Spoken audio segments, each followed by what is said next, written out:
Okay, once Rabbi said, let us begin. We have a lot to do today, Baruch Hashem. Let's go. So we left off on Zayin Amud Beis, and we left off Amar Rabbi Abba. So we'll say it's the last of the short lines, right? The line before the wide lines on 7b. So the Gemara says as follows. Amar Rabbi Abba. Rabbi Abba says as follows. Havaka'imna kamed Rav Huna. I was once standing before Rav Huna. Shama lahach isasad da'afkas karas Hashem lebatala. And there was a particular woman who uttered the name of Hashem in vain. Uttered the name of Hashem in vain. So let's remember again, this was the sugi we were doing yesterday. So what happened?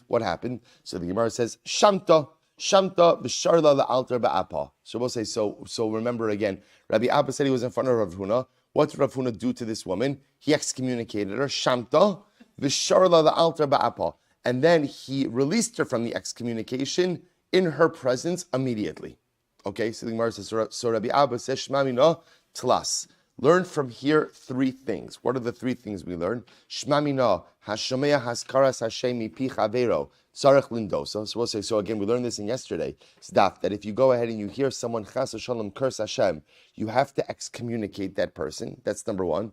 Shema mina nido b'fanav in matir lo ela b'fanav. Number two, we learned that if you go ahead and you excommunicate someone in their presence, you have to release them from that excommunication in their presence as well. That we also learned in yesterday's daf. Ushma mina ein bein nidwei lahafara v'lo klum. Now, I will say this is very interesting. The third thing we learn is that halacha l'maisa, there's no minimum duration for excommunication.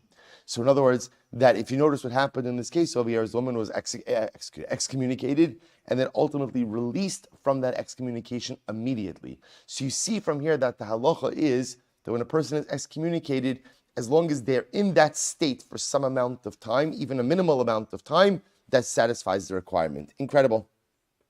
So the Gemara, Amar Begidol, Amar Rav, what's a beautiful Gemara. Talmid Chacham minada li'atzmo u'meifra li'atzmo. Rabbi Gidol says the name of Rav. A Talmid Chacham has the ability to excommunicate himself and then to release himself from that excommunication. Now, the Ran points out over here something very interesting. If you look at the Ran is about 7 lines up from the bottom. Talmid Chacham minada li'atzmo u'meifra li'atzmo. Now 6 lines up from the bottom. Kasav Arash Bazal the dafka hecha delo havi bar nidui. This is talking about a case where the Talmid Chacham himself did not deserve excommunication. So we'll see exactly what this means. The Gemara is going to illustrate this with a case. It shows you exactly what it means. But Lamaisa, we're talking about a case where he doesn't deserve excommunication. He's choosing to place himself in a state of shamta excommunication. The same way he placed himself in that situation, he also has the ability to what? To release himself from that situation. Good. So they go back to the Gemara. So the Gemara says, Pshita, that's obvious. So Ma'adatim, I will say, what would you have thought? I will say, such a profound Gemara. Ein chavash matir satzim beis asurim. I would have thought that the truth is if he excommunicates himself, he cannot release himself. Why? Because I will say there is a principle that the person who is incarcerated cannot release himself from his own incarceration. Ein chavosh matir satzim beis asurim, which I will say is a profound statement that Chazal often used to explain the following dynamic, that sometimes a person, life is this interesting dialectic, that on one hand, the buck of my life stops with me, and therefore, I am responsible to get my life on the rails, if it's gone off the rails. And I cannot outsource my success or the responsibility of my success to anyone else. If I succeed, Baruch Hashem, because I've taken the reins. And if I fail, the responsibility for the failure is mine. That's despite the fact the reflexive reaction in moments of failure is to deflect. At the end of the day, the responsibility for my life rests with me. That being said, Chazal also recognized that sometimes I am too enmeshed in my life to be able to see my life objectively, and as such, have incredible difficulty finding solution to my own problems. That's the expression, Ein chavush matiras asmo mi beis hasurim. The person who is in jail often can't find a way out of his own prison. So even though I'm responsible for my life, I will say, and this is such a profound, so we all know this because we all live this. There are some times in life where I'm experiencing something, and because I'm in it, I cannot see a way out of it. I can't, and that's what I say. That's why we all need people in life outside of us to be able to reach out to for guidance in times like that. So I would have thought, someone's using this over here, I would have thought, if you put yourself in Shamta, you can't get yourself out. Kamash Malan, no, you can. Kamash, you can. I will say, but a very profound statement. Sometimes in life, I need someone outside of me to be able to help me navigate out of the complexities of my personal situation. So, we're supposed to say, what's the case? So, what's the case of a Talmid Chacham excommunicating himself and then releasing himself from the excommunication? I will say it's incredible. Zutra Chasida. Listen to this. The Gemara gives the example of Zutra Chasida. Ki mechayiv bar be Rav Shamta. When a particular student in the yeshiva would require excommunication. I will say, by the way, it happens. It happens that sometimes even someone in the yeshiva requires excommunication. So what would happen? So Marzutra mishames nafshe beresha v'hader mishames bar beirav. We're supposed to listen to this. Before Marzutra would go and excommunicate one of the Talmidei Chachamim, what would he do? He would first place himself in a state of excommunication, which I will say is such a profound idea. So before he would punish someone else, he would first go ahead and, so to speak, place himself in the same predicament, which I will say is such a profound yesod in terms of a sensitivity towards you. I will say, a lot of times, it's easy to be cruel to someone when you don't place yourself, when you have no empathy. Right? If you have no empathy, you can act in cruel and unusual ways towards other people. But if you're empathic, right? If you're able to feel what someone else is going through, if you're able to put yourself in someone else's shoes, then suddenly you relate to them dramatically differently. So Marzutra now has to excommunicate someone. It's possible to be cruel and detached. So what does he do? Before he does anything to someone else, he places himself in that very situation. Because I want to feel what that person is going to go through. If I'm able to put myself in that same circumstance, then I'm able to deal with it more compassionately. I must say it's incredible, such a sensitivity. So he places himself first in Shamta, then he goes ahead and excommunicates the student. Then I will say, then what happens is incredible. Then when he would go home, Marzutra, Shari Lenafshe, he would release himself from the Shamta before he walked into his house. V'hadar Sharile, then he would release the other student who he placed in excommunication. I will say, now why did he have to release himself from the Shamta before going home? Because if you're under Shamta, your family members can't interact with you, right? The Ran points this out. Was the last line of the Ran? I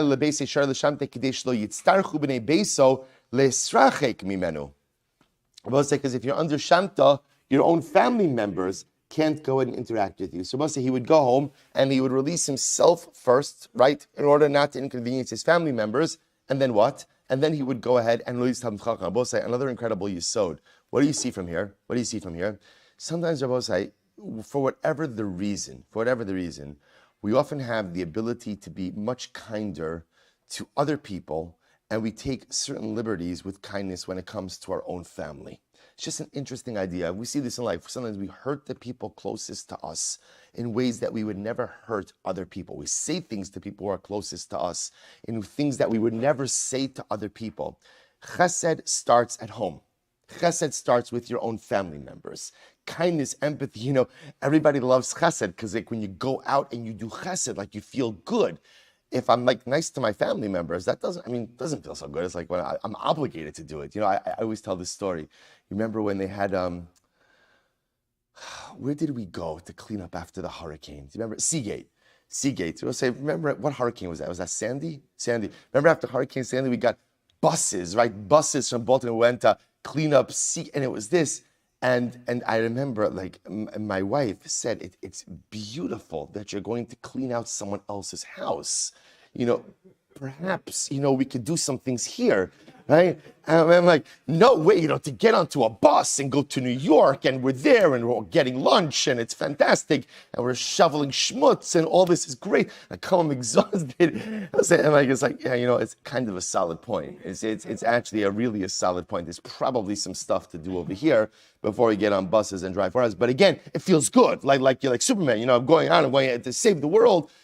Let's say it's an incredible yesod. See here, what you see is Marzutra exhibits this incredible sense of empathy by going ahead and first placing himself in Shamta before he excommunicates them. Because before you're going to do something, before you're going to exact justice, you have to be empathic, right? Before you're going to mete out punishment, you have to feel for the other. That's number one. And by the way, incredible, you saw it in parenting as well, that before a parent punishes a child, before a Rebbe punishes the Talmud, the punisher has to make sure that they have empathy with the punishee, if that's the right word, right? The punishee. That's lesson number one. We'll say lesson number two is, as much as you have to be empathic and compassionate with other people, empathy, compassion, rachmanis, begins first with your own family. Mar Zutra first releases himself because, again, he doesn't want to inconvenience his mishpacha. Then he inconveniences Then he releases. Thank you, the other individual. Incredible. But say such incredible gemara here. From Rav, top of ches. How do you know that you're allowed to swear to perform a mitzvah? Now, both say, this is an interesting idea. In other words, shvua, remember shvua? We saw this already on Gimel Lamed Beis in Nedarim. Shvua is a din in the gavra versus neder on the chefza. So how do we know that I'm allowed to swear to perform mitzvah? So what does this mean? I could take a shvua. I could say, I swear to put on tefillin today. I swear to keep Shabbos. I swear to go. How do you know that you're allowed to swear to take a mitzvah, to make a mitzvah? Shenemar nishpati va'akayema. L'shmar mishpatei tzidkecha. So what's it? Because David HaMelech says, the Kapitel Kuf Yutes 119, literally, I swore va'akayema to uphold, to go ahead and observe mishpatei tzidkecha. So David HaMelech essentially is saying is, I swore to perform your mitzvos. So the Gemara says, 1 second, how can you swear? B'halo mushba va'omed mehar sinaihu.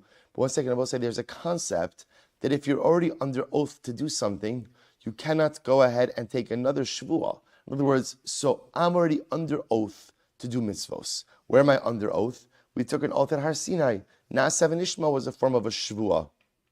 So therefore, I'm already under oath to perform mitzvos. If I'm already under oath, then why am I allowed to go ahead and take another shvuah, take another oath? So I'll say this is incredible. Ela hakamash malan the shari leile inshi lizaruze nafshe.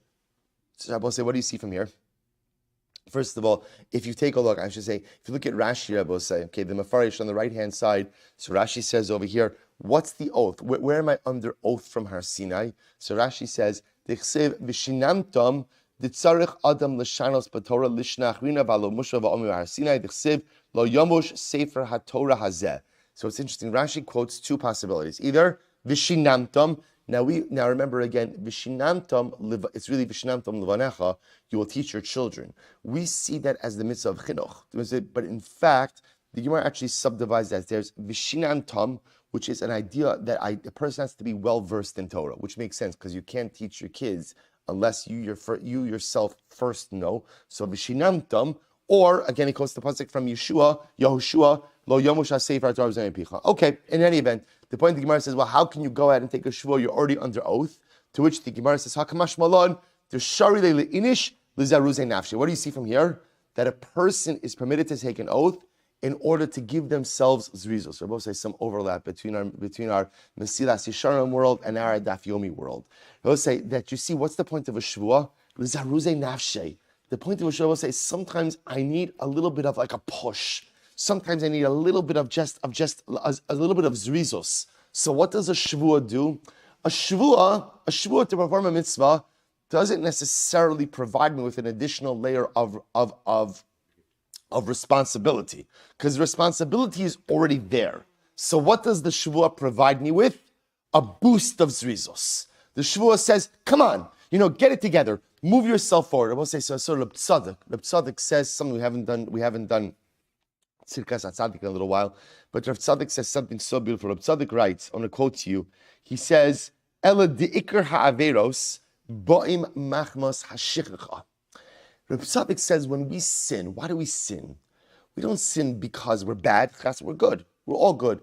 We don't sin because we don't care, because we care a lot. We don't sin because we don't love Hashem, we love Hashem incredibly. So why do we sin, says Rav Tzadok? Because of shichcha, because we forget. It's a lapse of awareness. I forget my responsibilities. I forget my obligations. That's why I end up sinning. And Reb Tzadok says, and sometimes, listen to this, afilu zocher b'moach, mikol makom ina zocher b'lev. Wow. Reb Tzadok says, sometimes I remember intellectually, but I don't remember in my heart. The reason I commit Averos is because I forget about who I am, and what my responsibility in this world is. He says, he says, because if I remember in my heart that there's HaKadosh Baruch Hu, if I remember in my heart what my responsibilities are, I would never forget. Therefore, v'zo to'eles b'shvua. So what says Reb Tzadok, what does it mean that I'm allowed to take a shvua to perform a mitzvah? Because what a shvua does is a shvua prevents me from forgetting. We'll say, isn't that incredible? Isn't that incredible? That halacha l'maisa, says Reb Tzadok HaKohen, I commit averos because I forget. A shvua prevents me from forgetting. Sometimes I just need something to push me to remember my obligations in my heart, who I am, what I'm capable of becoming. I should remember it on my own. There's a lot of things I should be doing on my own. But lamaisa, sometimes I just need the shvua to be able to help me forward. I will say one more piece. Let's just finish this sugi, then I'll go back and take one other piece. Amarav Gidel, Amarav. I was going to say so much to do on this particular piece. I'll just tell you one more additional piece. So the Kotzker says something amazing. The Kotzker writes, he says, actually, you know what, let's go a little bit weiter. Amarav Gidel, Amarav. Homer, Ashkim, we'll get to the end of this and then I'll show you the Kotzker. Amarav Gidel, Amarav. Homer, Ashkim ve'eshna parakzeh. We'll say this is very lemaisa for us. Let's say a person says, I'm going to wake up early in the morning, right, and learn this particular parak. Ve'eshna mesechta zu. Right? You know, isn't this incredible? I'm going to wake up early to learn a mesechta. Okay, let's learn a mesechta. So the Gemara says, zu neder godel nader lelokei Yisrael. Oh, so listen to how beautiful this is. Brother, I will say, how incredible shaykh is this for us? Person makes a neder, right? A person says, I'm going to wake up early in the morning to learn Daf Yomi. I'm going to wake up early in the morning to learn this mesechta. And a person says it as a neder. Now, I will say, he doesn't really mean it. The Gemara doesn't mean a lashon neder. How do you know the Gemara doesn't mean a lashon neder? Because you can't make a neder like this is not a neder. Why? I will say, let's go back. What does a neder devolve upon? An object, right? Really, what it means over here is what is a person making? A shvua. So I will say, a person makes a shvua. I'm going to wake up early in the morning to learn a mesechta, to learn Daf Yomi. Then what? Zu neder gadol nader lelokei Yisrael. This is a great neder, a great thing that a person has promised. Rabbi say, by the way, do you hear this? The Gemara is telling us that what we do every single morning is a great accomplishment. So we'll say, sometimes you do things in life and you wonder to yourself, is this really the right thing to do? Right? Sometimes, especially when you're operating on very few hours of sleep, right? That thought is persistent in one's mind, right? Is this really the right thing to do? In other words, maybe I should learn a little bit later, be a little bit more relaxed, be a little bit more rested. I'll get a chavrusa later on or something else later on. Is it really the best idea to wake up early in the morning to learn HaKadosh Baruch Hu? So I will say, if you ever had any doubt about what we do day in and day out, whenever you have doubts, Nedarim, Ches Amud Aleph. Ha'omer Ashkim ve'eshne perekzeh, Eshne mesech zu. Person, I will say, by the way, it's dafka these words. I will say, why? Why does the Gemara frame it as I'll get up early in the morning? I will say, because the best part about going ahead and learning early in the morning, the best part is there are no distractions.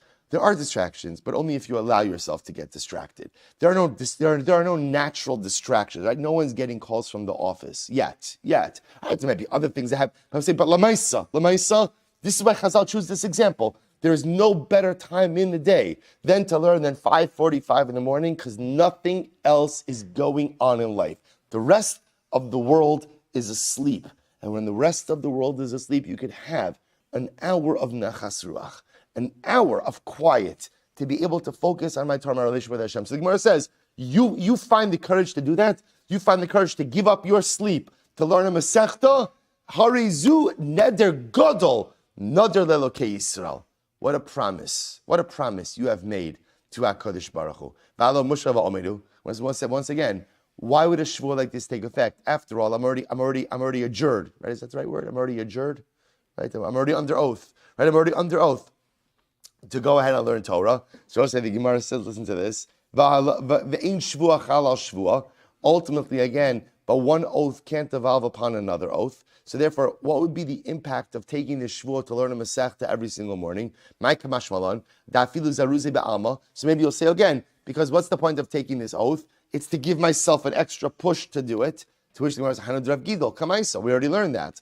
HaKamashmalon, Kevan di boy pater nafshe b'kriyah shma shachris va'arvis mishum hachi chayil shvu alav. So we'll say this is very interesting. Although I have an obligation to learn Torah each and every day, technically speaking, the Gemara is suggesting one could go ahead and fulfill that obligation with Kriyas Shema.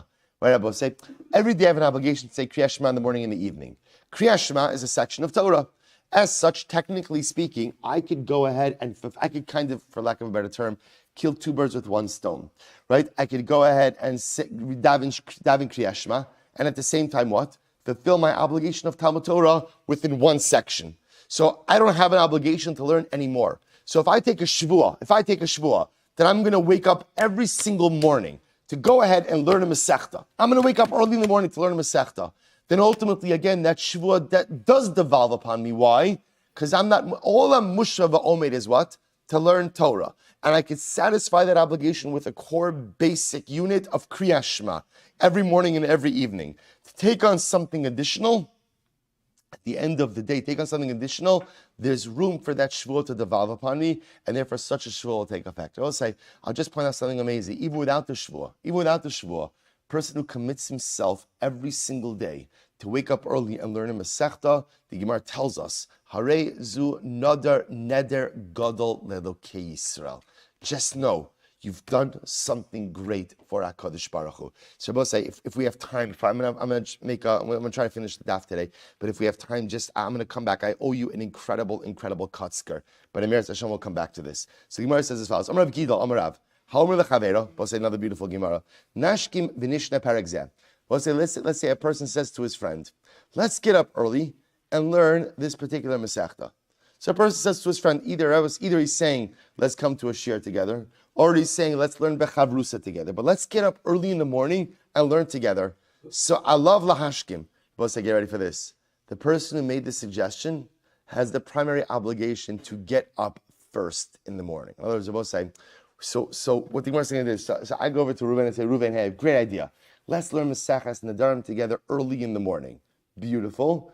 I, as the person who originated the idea, the originator of the idea, have the obligation to go ahead and be there first. Which I will say means, it's an incredible, what is the Gemara teaching us? If you have the world is filled with people who have great ideas. What is the world lacking? People who execute on great ideas. So the Gemara says, you have a great idea? Fantastic. You have the obligation to execute. Right? So you go over to Reuven, let's learn early in the morning, fantastic. You have the obligation to be there for the Chavrusa chapter, for the Shir, first. If you're the originator, then you have the obligation to be the executor as well. I will say, such an incredible idea. Gemara says, where do we know this? From Shnei Amar. This is such a fascinating makar. So we'll say, this is from Yecheskel. Vayomer Elai ben Adam, kum tse'el abika, v'sham adaber oscha. So we'll say, so what happens? Kadosh Baruch Hu says to Yecheskel, Yecheskel, get up, go to the valley, and there I will speak with you. So Yecheskel said, I went out to the valley. V'hinei sham kivod Hashem omed, and Hashem was there. So we'll say, what does the Gemara see from here? It was a Kadosh Baruch Hu's idea to speak to Yecheskel, right? So what happens? So he says, meet me in the valley, and who's there first? HaKadosh Baruch Hu. So from here you see that if you come up with an idea, right, don't just be the idea guy, but don't just be the innovator, but be the executor as well. At the end, it's such an incredible yesod in life in so many different ways. In group dynamics, right? If you have an idea for the chevra, don't float the idea. Be the person who executes the idea, just in your own life. Forget about other people also. You have a beautiful idea, fantastic. Don't allow ideas to remain locked away in that great closet of idea that is filled with so many beautiful ideas, goals, and aspirations. If you have something good, find the courage not just to imagine it, but to execute on it as well. I'm Rav Yosef. So I'll say another Gemara. Incredible. So much good stuff here. Nidu b'chalam. Listen to this. Let's say you're excommunicated in a dream. You had a dream, and in the dream you were excommunicated. So we'll say, what's the halacha? Sarich yud b'nei adam lahatirlo. So we'll say, you need 10 people to go ahead and release you from that. And I both say, if you take a look at the Ran for just a moment, This Ran is 5 lines off from the bottom. Nido b'chalom tzarach asar b'nei adam lahatilo lefi she'efshar sheb'shlichos hamakom nisnada ulefichach tzarach asara lahatiro sheshchini yom. Suppose here's the case. I had a dream, and in my dream I was excommunicated. That's the dream. That's the dream. Now I will say, who was I excommunicated by? Let's assume for a moment right now I had a dream that HaKadosh Baruch Hu excommunicated me. Chas v'shalom. So what do you have to do with that? So the Gemara says you have to be concerned that perhaps that dream is a message from Hashem. So I will say, this goes back to the 9th chapter of Maseches Brachos, which we're going to reference on the beginning of Amud Beis, which is, what is the impact or the message of dreams? Do dreams have meaning? Dreams not? So remember again, in the sugya of dreams, there are 3 schools of thought. School of thought number 1, dreams are absolutely meaningless. School of thought number 2, dreams are absolutely meaningful. And then school of thought number 3, which is kind of like a hybrid model. Every dream has meaning, but also has nonsensical, meaningless parts as well. So the Gemara says like this: if I have a dream that I've been excommunicated, HaKadosh Baruch Hu excommunicated me in the dream, that's serious. That's serious. And it's possible that HaKadosh Baruch Hu is communicating to me that I've done something which has landed me in a spot of divine excommunication. Chas v'shalom lo alin rachmana litzlan. So what do I have to do? I have to get up, convene a group of 10 people. Why 10? We'll say 10 is a minyan. 10 is a minyan. And the Shechina is shoreh in a minyan.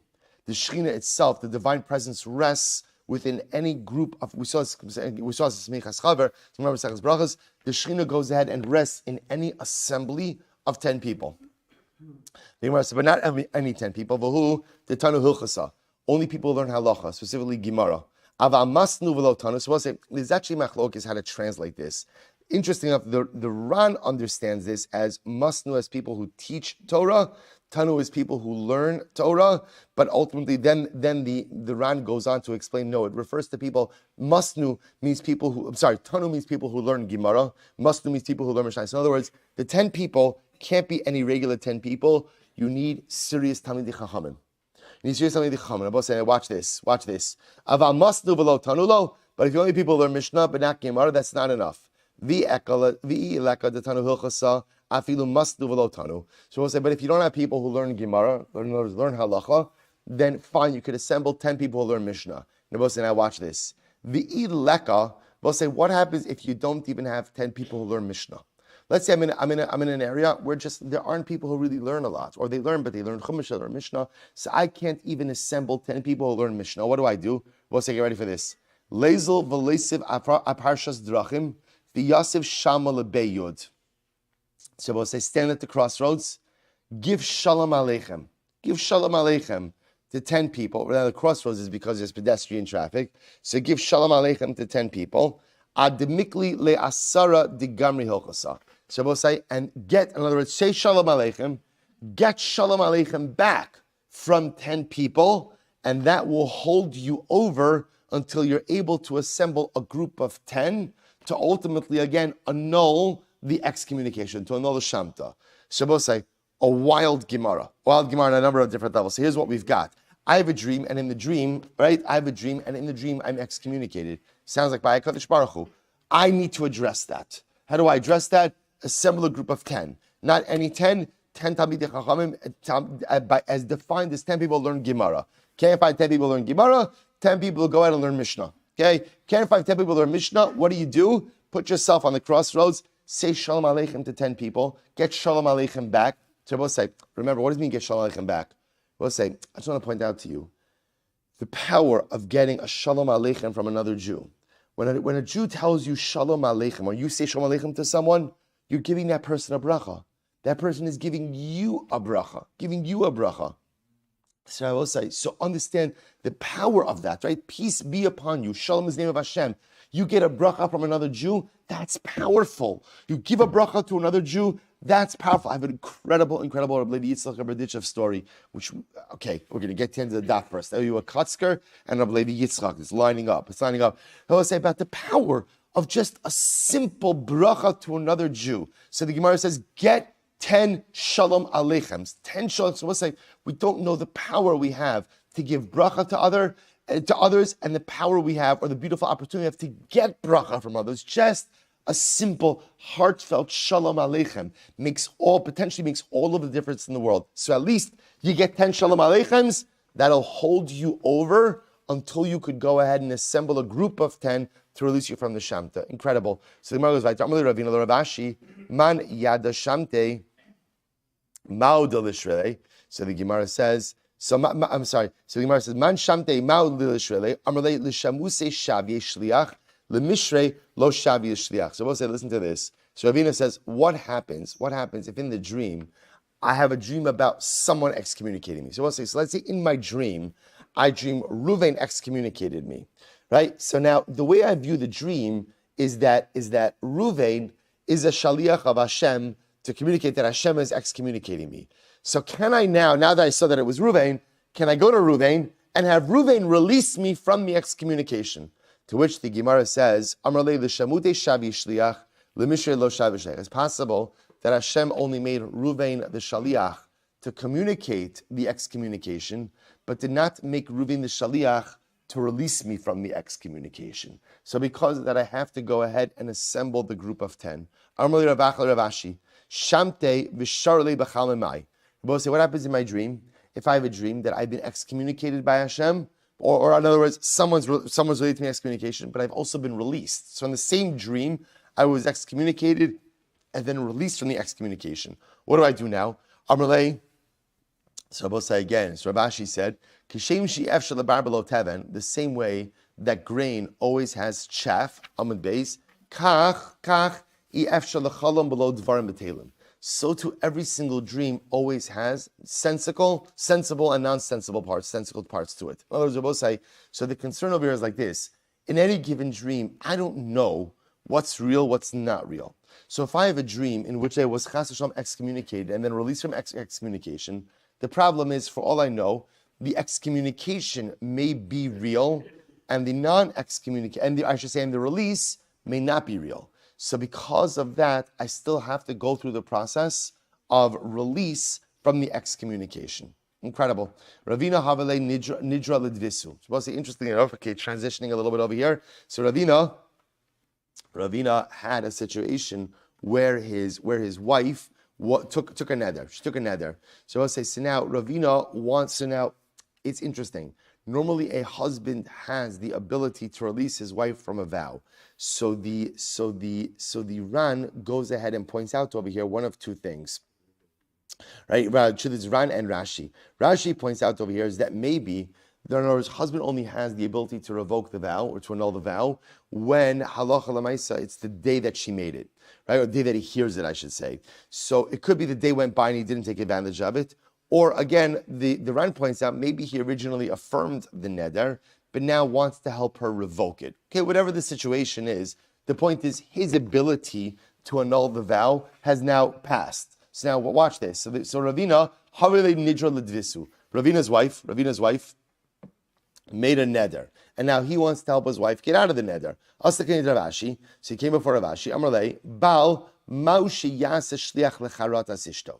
Shabbos said there's a mechanism called charata. Charata means remorse. Right? I regret ever having made that neder, and that creates an opening for annulment of the neder. So here was Ravina's shiloh. Ravina goes to Ravashi, says, here's the issue. Can I be my wife's shliach for the annulment of her neder? That's the question. Simple, straight out question. Can a husband be his wife's shliach in order to annul her neder? So Amrlei, to which Ravashi responded, in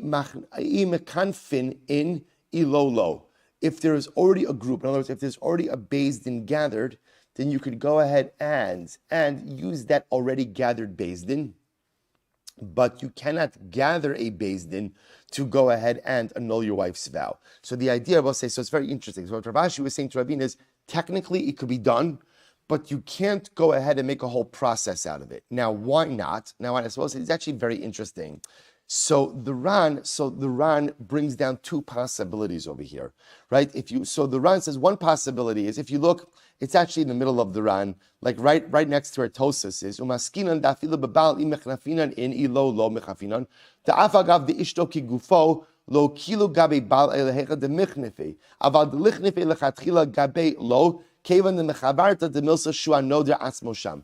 They both say the concern is that technically we are willing to allow a husband to come on behalf of his wife, to represent, to be his wife's shaliach, to go and know her neder. Now, I will say, that is a unique opportunity that exists by husband and wife. Why?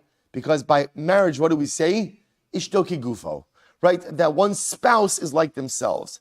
But it doesn't work by any other. In other words, I will say, in any other situation, if somebody wants to have their neder annulled, the noder, the vower, has to appear before the Beis Din themselves. So essentially what Rav Ashi was saying to Ravina is, look, if there's already a Beis Din that's convened, you, Ravina, could slip in there, represent your wife, get her neder annulled. You can't start convening a group. Why can't you start convening a group? Because we'll say convening a group is a much bigger to do. Other people are going to see it. And if other people are going to see it, they can walk with an erroneous understanding that what? That anyone could be a shaliach for someone else to annul their neder. And that is not the halacha. This is a unique opportunity that a husband has for his wife that does not apply to any other relationship. Therefore, the Gemara says, Shema mina tlatz. We learn three things from here. Shema mina, bal nasa shliach lecharotas ishto. Number one, a husband could become a shaliach for the remorse of his wife, which I will say is such a profound statement in and of itself, that a husband is a shaliach for the regret or the remorse of his wife. So I'll say, so again, in this context, it means he could be the shaliach to help her annul the vow, on a deeper level, So what's the role of a husband? What's the role of a husband? To ultimately be a source of support for his wife in times of pain and in times of difficulty. Husband's shaliach lecharotas ishto. When my wife has charata, when my wife has remorse, when my wife has difficulty, when my wife is undergoing challenges, I'll say the job of a husband is to be the rock. The job of the husband is to be a support, right? Everyone likes to be engaged in relationships when things are going well. But sometimes when there's times of difficulty and times of challenge, it's incredible to see how often a husband checks out. I can't do it, right? I can't be the emotional support. We have to get someone else. Have to find someone else. What are you talking about? What are you talking about? That's the whole job of a husband, right? The job of a husband is not to go ahead and hold his wife's hand when times are good. I mean, that is his job. But the Bible said that's easy, that's enjoyable, that's pleasurable. When is the real role of a husband? In times of crisis. Bal shaliach lecharotas ishto. In times of charata, times of difficulty, in times of pain. That's when a husband has the obligation to be his wife's shaliach. That's number one. Shema mina, lo shari lemishnei nidra, b'asad rabbe. This is fascinating. I will say, now technically speaking, a Talmud Chacham has the ability to go ahead and release a person from a vow. And I will say, so why can't Ravina, in the role of a Talmud Chacham, forget about a husband, in the role of a Talmud Chacham, release his own wife from her vow? Not her husband, it's Talmud Chacham. Why? Because Ravina lived in the locale of Rav Ashi. Rav Ashi was his Rebbe. Rav Ashi was Ravina's Rebbe. So in the locale of, if you are in proximity to your Rebbe, you can't go ahead and release people from vows. Ushma mina, because the Gemara says, ki mekanfin shaper dami. And Abba say, what else do you see? You see that halacha lemaisa, if there is already a Beis Din that is gathered, a husband is able to be his wife's shaliach to release her from her vow. Incredible. The Abba say, this is all by releasing from vows. The Shamta, Rabbi say, what happens if a person is under an excommunication ban?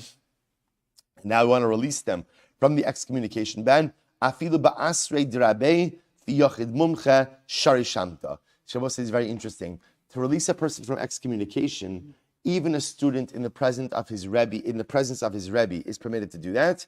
And even a yochid mumche means an individual who is an expert in these matters is permitted to release someone. Rabbi say, now it makes a lot of sense. Why?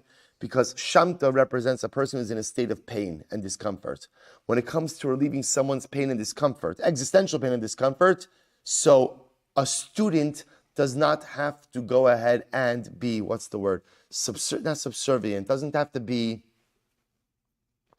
have to bow, so to speak, to the Rebbe. In other words, it's an incredible idea. So when it comes to releasing from a neder, so again, that a student should be mindful of the kavod of his Rebbe, and a student should not engage in this area of halacha when his Rebbe is present. When someone's under a ban of excommunication, and now we can release them, so we're not worried about the student-Rebbe relationship over here. Get the person out of that complicated state, which will say something amazing. Essentially, when a Jew is in pain, and you have the ability to release them from that pain, all other cheshbonos go out the window.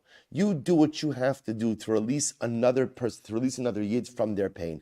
But my Rebbe said, don't worry about your Rebbe. Don't worry about the Rebbe. Don't worry about, just get the job done now. Incredible. I'm going to be Yitzchak bar Tabla. I'm going to be Aricha. Tebei Rabbi Acha. I'm going to be Zera. I'm going to be Lazar. I'm going to be Chanina.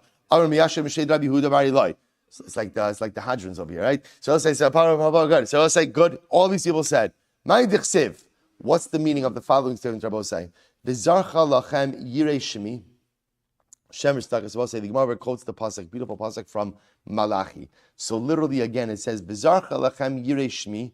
So it will shine for you those who revere my name. What will shine for you? Shemesh tzedakah. Ultimately again a sun, S-U-N, Shemesh tzedakah of charity or righteousness. Marpe, a healing sun, bichnafeh. V'yitzasem apishtem kegli marbeik. So we'll say what's the meaning of this statement? This is Rabbi Abaye Shmamina chigra diyoma masi.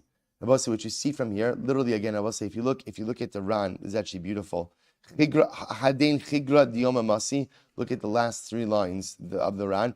Ava kanira bechamo kishinichneses derechalon kari chigra. So I will say the Gemara is calling it the sun particles. The truth is, it's not really the sun particles. It's the particles that you see floating in the air when the sun shines through the window. So that's not really sun. They call it sun particles.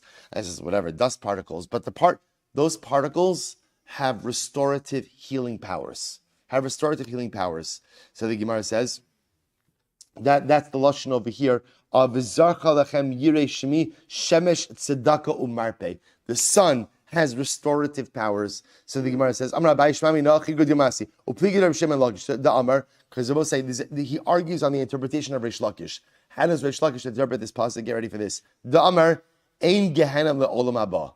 They both say, now let's translate this phrase very carefully. There's no gehenim in olam haba. Now what does that mean? Look at the Ran. Ein gehenim le'olam la'asid lavo. The Ran says, lav la'achar misa ka'amar. This is not talking about what happens after you die. There is most certainly Gehenim, right? Just like there's Olam Haba after we die, there's also the possibility Chas of Gehenim after we die. Ella, this is incredible. Ella, la'asid lavo. This is talking about the Yemos HaMashiach, the Messianic era. So la'achar tchias hamesim ka'amar, after resurrection of the dead. Rabbi say, so watch this. This is incredible. Rabbi say, we spend so much time in Ksuvas talking about again who's resurrected, how they're resurrected. So the Gemara here has a different approach. The Gemara says, La'achar tchias hamesim kamar sha'osim rishayim shahayu lecherpos l'diraon olam kidichsiv b'daneel lo yunidonim b'gehenim ela b'hai dina sha'kadosh baruch hu yotzi chama min artika kedei shiyu elu mitzdarin v'shishar b'ntzedakah. Listen to this. The Gemara seems to indicate like this. When Mashiach comes, the Rishayim experience some level of resurrection as well. It's incredible. But I will say, let me tell you, outside they won't see it inside. But in the resurrection of the Rishayim, why are they resurrected? They're resurrected because their judgment comes in this world. So I will say, after a Rasha dies, his judgment takes place in Gehenna. Then Mashiach comes, there's Tchias HaMesim. Everyone says the Gemara is resurrected. But the judgment of the Rishayim continues in this world, in this resurrected world. And how are they judged? Rabbi say, get ready for this. Go back to the Gemara. Ela Kadosh Baruch, that's what it means. Amar ein Gehenna le'olam haba. When Mashiach comes, the Rishayim are resurrected as well. They come back to this world. They're taken out of Gehenna, resurrected, come back into this world. And what happens? Ela Kadosh Baruch hu motzi chama min atika. In Yemos HaMashiach, Kadosh Baruch hu unsheaths the sun. He takes the sun out of its casing, which seems to indicate to us that the sun will be stronger in the Messianic era. And what happens? We'll say, now what happens with this intense heat? Tzadikim misrapin ba. The tzadikim are healed by the restorative, strong rays of the sun, or Rishayim nidonin ba. And the Rishayim are judged through this same heat of the sun. Shene'emar, v'zarcha lachem yirei shmi shemesh tzedakah umarpeh. Because the pasuk says, Hashem says, the Navi says, that the sun will shine for you, those who revere my name, a sun of righteousness or of justice, of judgment, and of healing. So we'll say, isn't this incredible? So in Yemos HaMashiach, when there's resurrection, everyone is resurrected. And the Kadosh Baruch Hu takes out the sun in its full intensity. And it's those rays which heal the tzaddikim, which Rabbi say is interesting. What are they being healed from? So also, the great unknown of Tchias HaMesim is what? What's the great unknown? Is how do you come back? Right? Do you come back in the state in which you died? Do you come back as a young person? How do you come back? So the Gemara seems to indicate over here, the Gemara doesn't indicate over here. All we know is that when you come back, ultimately, again, there's healing that has to occur. The tzaddikim are healed by ultimately, again, the rays of the sun. And the Rishaim are judged. The Rishaim are judged and are afflicted by those very same rays. Incredible. Not only are the tzaddikim healed by those rays, but the tzaddikim have the ability again to derive incredible pleasure and enjoyment from those rays. Shene'emar v'yitzasem upishtam ke'egle marbeik v'arishayim nindonim ba shene'emar hine yom bo'er katanor. Because the pasuk says that they will come, messianic redemption will come, Tchias HaMesim will come, and the sun will burn like an oven. So we'll say just this incredible idea that halakha l'maisa, again, messianic era, the same sun that heals the tzaddikim, ultimately again will go ahead and judge the Rishon. We'll say in the 2 minutes we have left, I don't have time for Reb Tzadok, but I'll just tell you the Meister Rabbi Levi Yitzchak Berditchev. There's a story of a chassid who once came to Rabbi Levi Yitzchak. And he came to the Rebbe, we'll call him for illustrative purposes, Yankel. Right? So Yankel came to Rabbi Levi Yitzchak each and every year by Elul to get a bracha for a ksiv v'chasima tova. The story is told that one year Rabbi Yankel comes to the Rebbe, and he shows up to the Rebbe, and comes first day, comes to the Rebbe. The Gabbai won't let him in to see the Rebbe. Rabbi Yitzchak can't see you today. Right? Comes back the second day. This process repeats itself a number of times. Till finally, it's just a few days before, a day before, 3 days before Rosh Hashanah, and still he can't get in to see the Rebbe. He wants desperately to go home to his family, but how do you go home to your family without a bracha from Rabbi Levi Yitzchak of Berditchev for a ksiv v'chasima tova? So he decides, you know what? I'll spend Rosh Hashanah in Berditchev. I'll stay here. Stays Rosh Hashanah. The Rebbe won't give him the time of day. So he goes, finally after Rosh Hashanah, he has no choice but to return home. He's making his way back home. He stops at an inn. Every good Chassidish Maisa occurs at an inn. Right? So he comes to an inn, sitting with the Chassidim. Again, on his way home, the Chassidim see that Rabbi Yankel is so dejected, so tzibrachin, so downtrodden. They say, Uncle, what's wrong? What's the problem? So Yankel tells them the whole story. Every year I go to the Rabbi Levi Yitzchak for a bracha of a ksiv v'chasima tova, a bracha just for a good year. This year I went, the Rebbe wouldn't even give me the time of day. I'm so upset. So Rabbi Yankel, don't be upset. They say, the Chassidim say, Chevra, let's make a l'chaim to Rabbi Yankel. And one by one, each of the Chassidim there make l'chaim Rabbi Yankel, l'chaim Rabbi Yankel, l'chaim Rabbi Yankel. They each give him this beautiful bracha. So what happens? By the end of the night, Yankel's feeling pretty good, right? A lot of l'chaims, Baruch Hashem. He decides, you know what? I have time. I'm going back to Berditchev. To try to see the Rebbe once more. Turns himself around the next morning, goes back to Berditchev. He walks in. Who's waiting for him at the entrance of the base medrash? Rabbi Levi Yitzchak Berditchev. The Rebbe says, Yankel, I'm so happy to see you. And the Rebbe brings him in, gives him a beautiful bracha, and says, Yankel, go home to your mishpacha. It should be a ksiv v'chasima tova. Gmach has been a beautiful year. So Yankel's flying high. He says, Rebbe, just before I go, can I just ask you, what's going on? Right? I spent days, you wouldn't give me the time of day. Now I come back, and you give me this beautiful, effusive greeting, such a warm bracha. He says, Yankel, I'll tell you. When you came to me before Rosh Hashanah, I saw that the din for you, for this year, was not good. And I saw that there was nothing in my power that I could do to change it. Nothing I could do to change it. And I didn't have the heart to face you. I didn't have the heart to talk to you. I didn't have the heart to tell you what was going on. So I figured just better if I just don't say anything. But then you went to that inn, and you received bracha after bracha, l'chaim to life, l'chaim to life, l'chaim to life. And all of those simple Jews gave you the most heartfelt, beautiful, simple, genuine brachas, Yankel, that changed your gzar din. You went from Misa to Chaim. You went from Onish to Schar. You went from Russia to Tzaddik, not because of my bracha, but because of all of the l'chaim, because all of the brachas of those simple Jews.